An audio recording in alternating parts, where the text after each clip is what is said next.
So how do you go from being stuck in your own home, a prisoner over 15 years due to crippling anxiety, to going out and living at large with Elton John concert with thousands of other people and absolutely loving it, and all the while being totally drug free?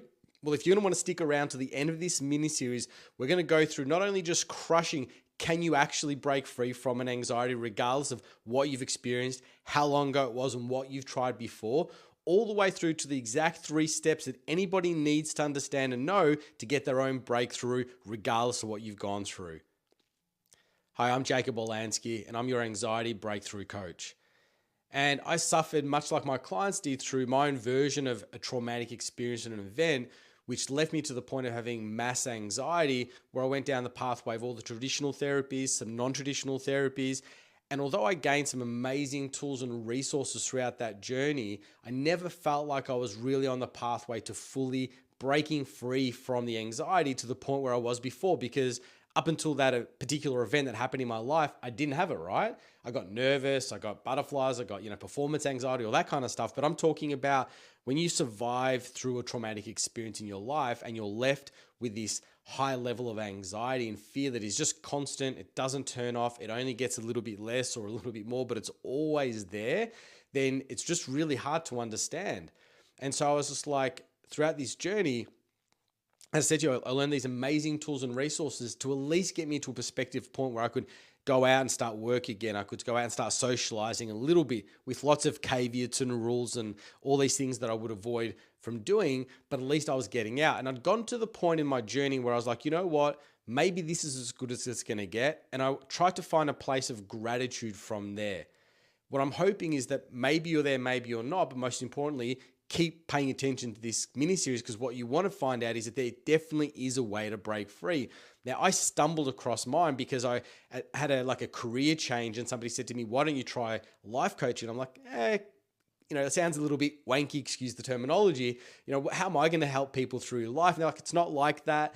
Just the lessons that you've learned, the tools that you've learned, you're passing them on and sharing them with other people. And I'm like, look, no issues. I love doing that. But more importantly, I was open to learning more, even if it was just for myself.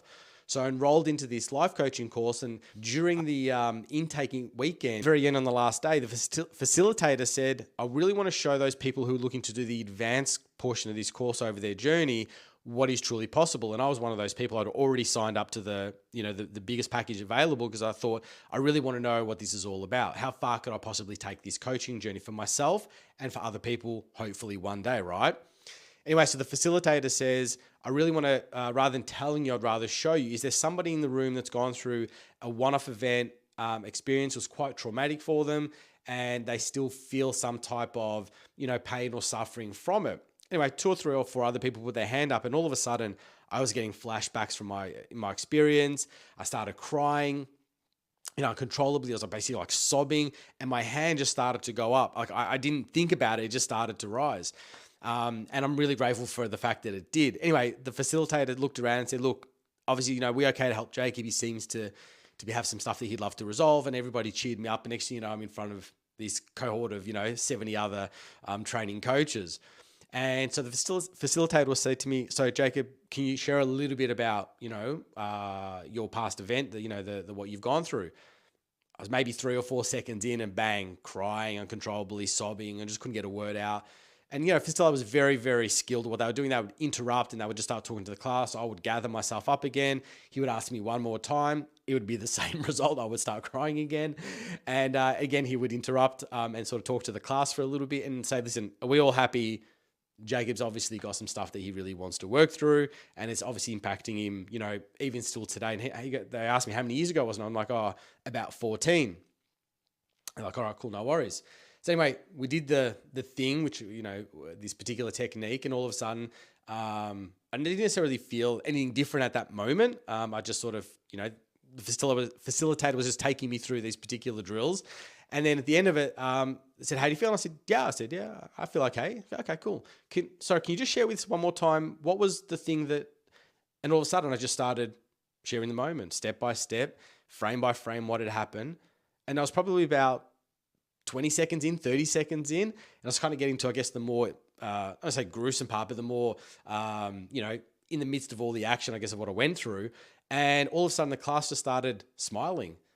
And then they started clapping. And I'm like, this is so bizarre. Like, why are you clapping? I'm telling you a pretty, horrific story that happened to me. But I didn't realize is that I was sharing the story and I was feeling like no emotional connection whatsoever. I was seeing it, I was talking about it, but all of my emotion was absolutely removed from it.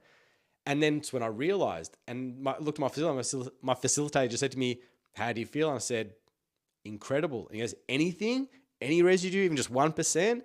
I said, nothing at all. He goes, okay. I said, what do you mean? He goes, that's it. You're done. Just go on and enjoy your life. And I was like, okay, I didn't know what to do.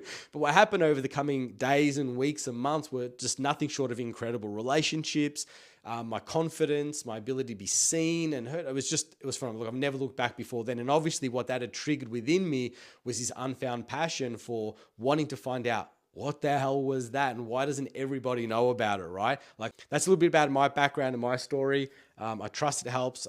Hopefully you can understand why I'm so passionate about it. I truly get what this community has gone through and is going through and why it's so important that there are tools and resources out there for you.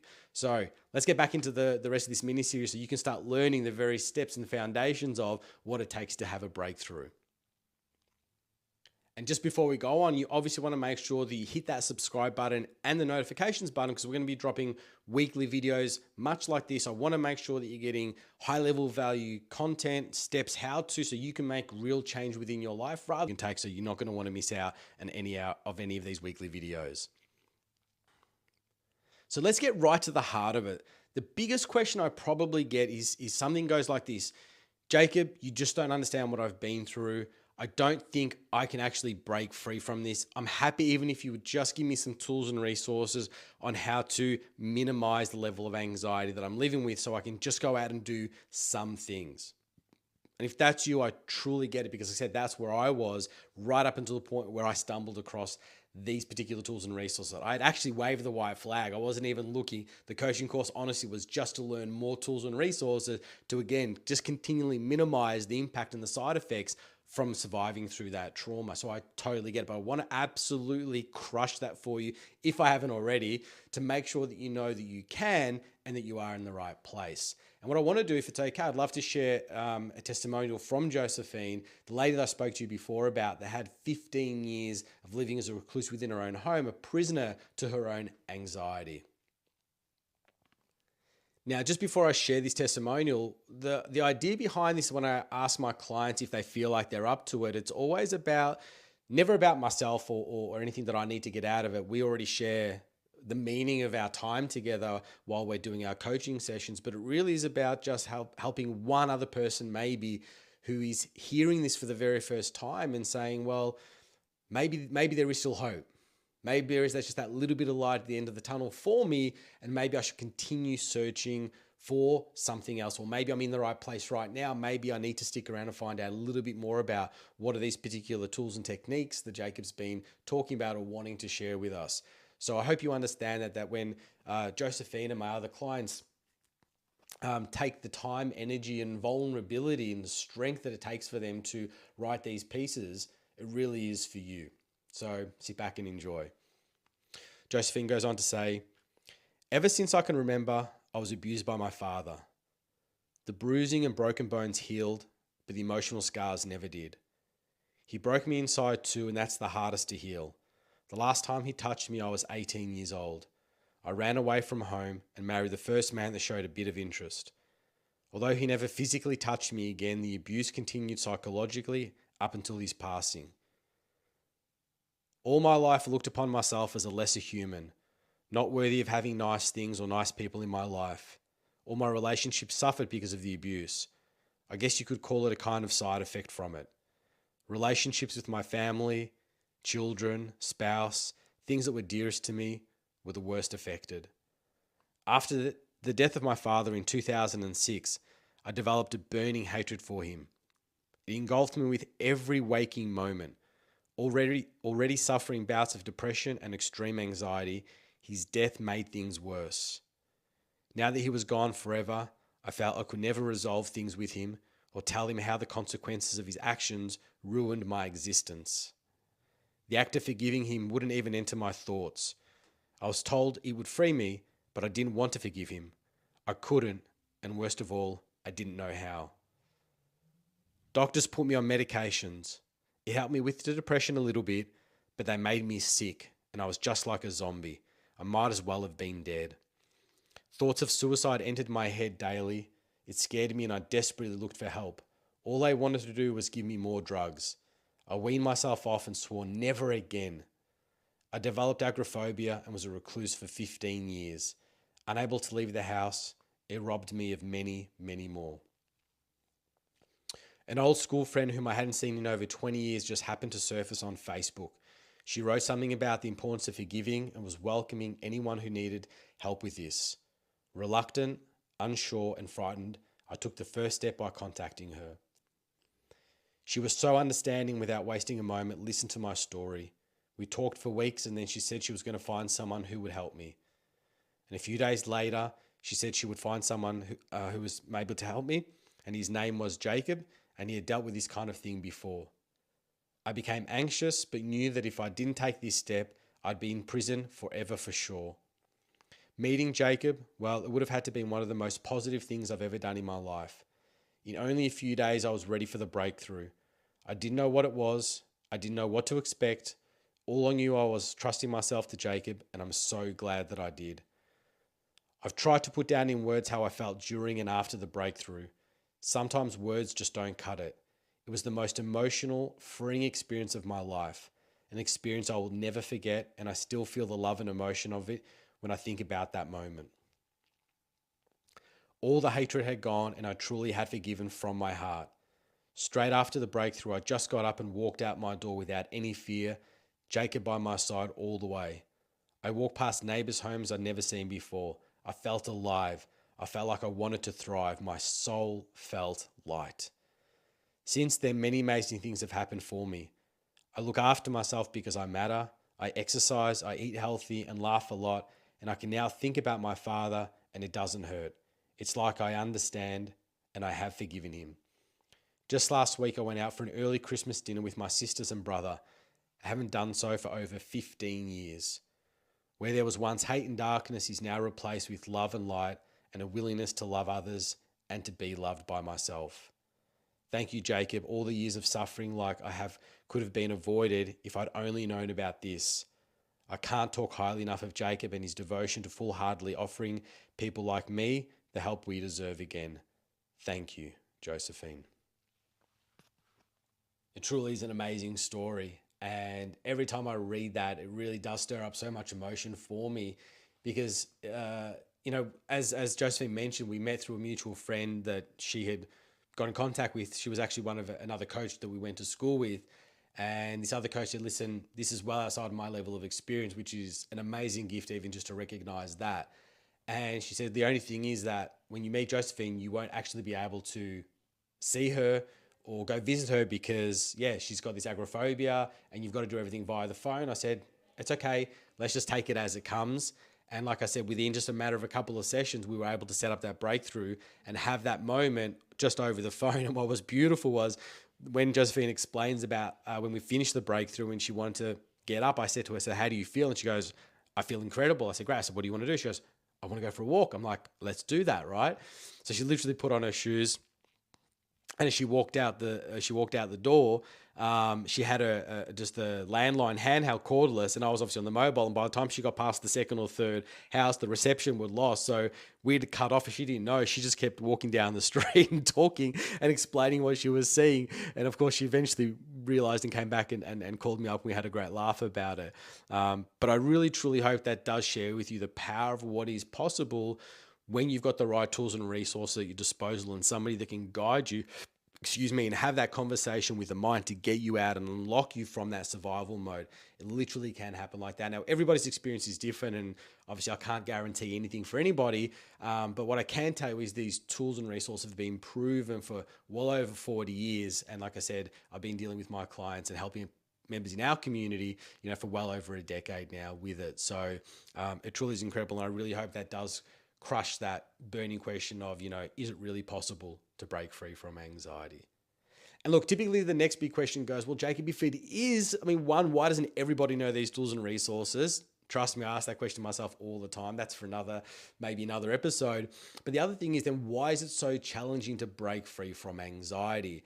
And look, it really does stem down to the basics, and you go think about what the core of what anxiety is, right? It's ultimately a heightened state of fear, right? And what happens is our minds, when we're going through that traumatic experience, says, I've got one job, one thing that you've really got me locked in for, and that is to get you through this. We need to survive. That is what the brain is number one core function and driver is. Doesn't mean it has to be pretty. Doesn't mean it has to be, smooth and effortless, right? Just has to work. And it does, because you're here watching this now. So whatever you've gone through, that was your worst, your darkest, your deepest moments in your life, you've gotten through that. And so hopefully you can start to appreciate and start to give some level of gratitude and thanks to your mind and the power of it did what it needed to get you through. However, the challenge of that is once you're out of those experiences and events, you're into a new environment where it's safe, and whatever happened to you, that's not available to you, not at least for the moment. Then the question is, well, then why can't my mind understand that and just let me go back to how things were? And the reality is it's not how it's designed, because what you experienced was in your own mind, I guess, the closest version of facing death that you might have experienced. It's saying there's no way, unless you can prove to me wholeheartedly this kind of secret sauce language that it wants you to speak, that you're ready for me to unlock this survival mode, then we're stuck like this. You can get some tools and resources to help you sort of fluctuate in and out of it, but ultimately my responsibility is to keep you alive. I know in this particular state of mind, we can keep you alive. So what is this state of mind? Well, it's called survival mode. And basically think about it almost like, and I hope this metaphor helps, by the way, it helped me anyway when somebody explained it to me like this. I want you to think about all of your internal resources: love, laughter, joy, happiness, confidence, fear, anger, sadness, like all those different emotional states that you've got within your body. I want you to think of them as light switches. And what happens is when you're going through that traumatic event or that experience that you're trying to get through, your mind goes, oh, this is literally a life and death situation. I'm just going to, I need all the energy, all the power, all the resources to get you through this. So what I'm going to do is I'm going to take it from places that you don't need it right now. It's not relevant for you to feel, for instance, happy right now. So I'm going to metaphorically, if you can understand, flick that switch off, and I'm going to redirect that power into, for instance, being hyper-focused. Right? So when you've got lots of anxiety, you're always really super aware of what's going on around you. Noises, movements, people, sounds, smells, anything that could potentially be danger or different or that you're not sure of, you're now noticing. Does that make sense? And people who don't have that level of heightened anxiety don't notice those situations, right? Because they're not in a survival mode. So all these different resources internally in that moment that your mind's saying, I need as much focus and energy and resources as possible to get you through this. I'm going to shut down all those other parts of you for the moment that you don't need. And that's in a very simplistic way. Hopefully that helps you understand. So you've still got all of those internal resources. We just need to understand to turn off survival mode, which gives you access to all these other resources. We can flick those light switches back on. And some of them are being dimmed, but most of them being switched off all the way, which is why you feel so different to how you were feeling before you'd experience your traumatic event or events. I hope that makes a little bit more sense. Maybe just drop a comment in the section below. If it does, that's great. I'll keep using it. And if it doesn't, maybe you can help me come up with a better analogy for that, or metaphor. So it's really about understanding how do we get out of that survival mode. And there's a very particular and specific language that our mind needs to understand in here. And again, it's not that one therapy or one different type of modality or style is better or worse. I just feel that when people are stuck in this particular element of what I call survival mode, and they've tried all these different elements, it typically means they need this very specific language pattern and set of tools and resources to get them out of it. I trust that makes sense.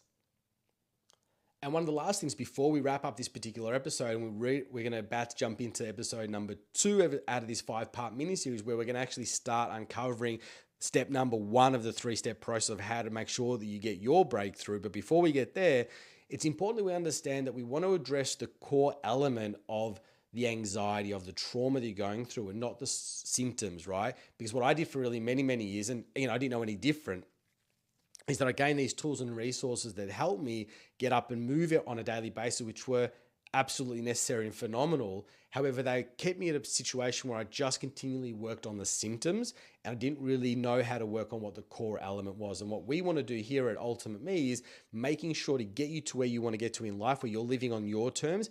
We need to really have that break free or breakthrough moment for you. And the only way we can do that is give you the tools and resources for sure to make sure that you're managing the symptoms, but always with the underlying current of, let's address the main issue. Let's address the trauma and anxiety. How do we resolve and free you from that? Because once we do that, 80 to 90% of your symptoms go away, right? And then what's typically left over are just some more habits and sort of things that you've been doing for a long time. We just need a little bit of tidy up, but it's sort of relatively easier. But we need to make sure we address the core elements. And really that's what we want to be dedicated to with these mini series and other mini series that are going to come, and even some free little mini courses that we're going to drop within this YouTube channel, which is why you want to make sure that you subscribe and turn those notifications on, because we want to give you the real stuff that you can make some transformation on your own with our guidance and support within this community. So what I want you to do now is take a break, grab a cup of tea or some water, but I want you to straight away click on episode number 2, because we want to get into what's the very first step that you need to start knowing and understand and do to make sure that you can have your own very breakthrough. Go ahead, click that button, and I'll see you on the inside of the next episode.